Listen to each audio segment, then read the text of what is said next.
सुनने और सुनाने से पहले सबसे पहले मरकज़े अक़ीदत मुस्तफ़ा जाने रहमत शम्ए बज़्म हिदायत और शहे बज़्म जन्नत की बारगाह में दुरूद व सलाम नज़राना अक़ीदत पेश करेंगे। पढ़िए बाबा से बुलंद अल्लाहुम्मा सल्ली अला सय्यिदना नबियना मुहम्मद सल्लल्लाहु अलैहि वसल्लम कि मैंने एक रिवायत पढ़ी।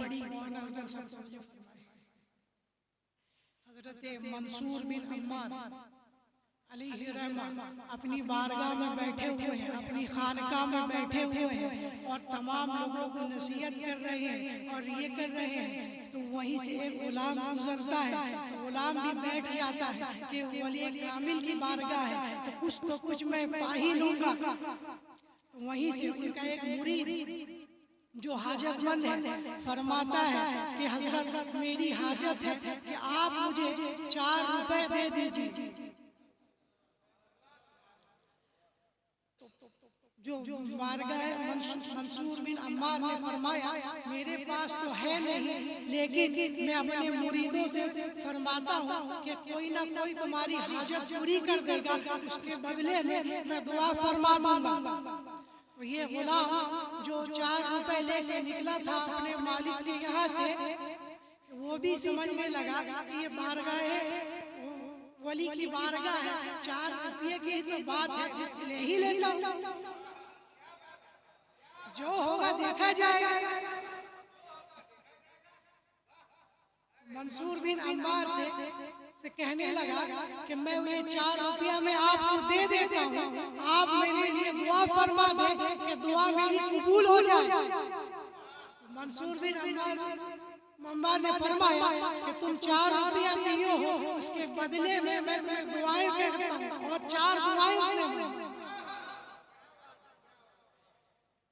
जब ये अपने मालिक के पास पहुंचा कि मैंने तुझे 4 रुपया दे के भेजा कि तुमने उस 4 रुपये का क्या किया।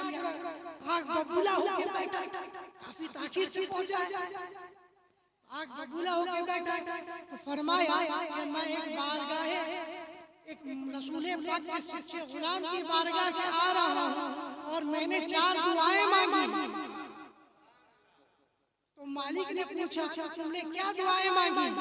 उसने कहा कि नंबर 1 पे मैंने ये दुआ मांगी कि मुझे गुलामी से आजादी मिल जाए, और नंबर 2 पे मैंने ये दुआ मांगी कि मुझे जो 4 रुपया मैंने दिया है उसके बदले दुगना मिल जाए। तो मालिक ने 4 रुपए के बदले में 4000 दिया। और मालिक ने पूछा तीसरी दुआ तुमने क्या मांगी? तो गुलाम कहता है कि मैंने तीसरी दुआ ये मांगी कि मेरा मालिक कुफार में से है, मुसलमान हो जाए। उसने कहा मैं ईमान लाता हूँ, पढ़ता हूँ ला इलाहा इल्लल्लाह मुहम्मद रसूलुल्लाह सल्लल्लाहु अलैहि वसल्लम।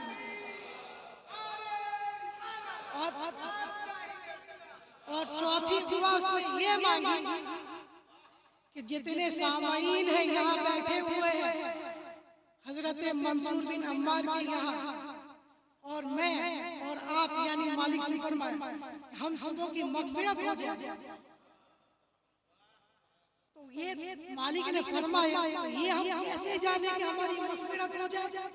वहीं से गैब से निदा ये आती है कि वो सामाईन की भी मग़फ़िरत हो गई और तुम्हारी भी मग़फ़िरत हो गई और गुलाम की भी मग़फ़िरत हो गई। ये तो मंसूर बिन अम्मार की बारगाह है जहाँ 4 रुपया देते हैं तो 4000 मिलते हैं। ये तो रईस आज़म की बारगाह है, आप कितना देंगे आप जानेंगे, और मुजाहिद मिल्लत आपको कितना नवाजेंगे, मुजाहिद मिल्लत ये तो हबीब मिल्लत की बारगाह है। आप 4 दें या 400 दें आप समझें और हबीब मिल्लत जाने। वो हबीब मिल्लत जो नूर दीदा मुजाहिद मिल्लत, वो हबीब मिल्लत जो वारिस उलूम मुजाहिद मिल्लत, वो हबीब मिल्लत जो दुआए मुफ्ती आज़म, वो हबीब मिल्लत जो खलीफा ताजुश शरिया जो जिंदगी भर मसलक आला के पैगाम देते रहे और मसलक के आला हज़रत और खानवादे आला हज़रत। और आजकल एक ट्रेंड और चला हुआ है कि बच्चों से नफरत करेंगे, बच्चों से बगावत करेंगे, सोचेंगे कि वालिदे मोहतरम का फैज़ मिल जाएगा। कभी नहीं मिलेगा। वालिदे मोहतरम तुम्हारे लिए डंडा लेके बच्चों से बगावत, सोचोगे वालिद से तुम मोहब्बत की दावा, इस तरीके के तुम। अगर तुम चाहते हो कि आला हज़रत अज़ीमुल बरकत